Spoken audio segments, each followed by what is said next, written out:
So the main thing is finding out what the users really want. Now, if I ask you what do you want on a social meet, okay, let's take Google Meet for example. Can anyone tell me what extra feature they would like on Google Meet? Maybe we can, like, make it easier for the mobile interface. Like on the right side, we could have certain moderation tools like the polls and everything. Maybe they could be on the right side of the mobile screen. Sure. Anyone else? Private chats. Okay, that's also a plus. I think there can be a Restricting. feature of breakout rooms. Sure. Anyone else? Nice. Okay, adjusting the meeting screens, recording.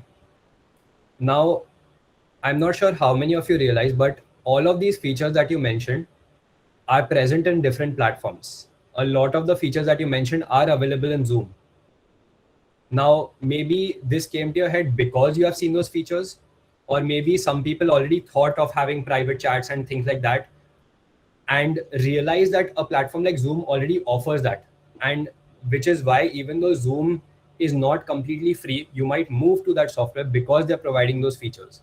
Now, how do companies come up with these features? These are not things that people just think, oh, it would be a great idea to have.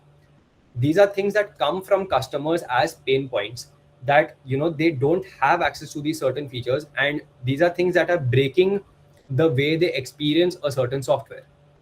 Now, the work of a UX designer is to figure out these pain points, find out what users are lacking, where they are facing problems, and to make it better. Now, let's take another example. How many of you, like, if I say the word dating app, what is the first one that comes to your mind? Tinder. Tinder, right? Why is it that Tinder is the dating app that comes to everyone's head? I guess it's the most famous one, which is used among the youngsters or teenagers. Right. It's hyped up. Sure, they do a lot of great marketing and a lot of PR stuff, honestly. But do you know why Tinder became this hyped up, this famous? It wasn't their marketing tactics. It wasn't, like, any guesses as to what got them to the first place, literally all across the world. So Tinder, if I'm not wrong, started off sometime in 2012. Now, this wasn't the first time a dating app was created. Okay. In fact, there were two main leaders in this field of dating apps. One was Match.com and the other being OkCupid. And these were started, if I'm not wrong, way back in 2003. Now imagine, and if you want to take the earlier example of Google Meet, you can consider Skype as one of the first people to have ever done it.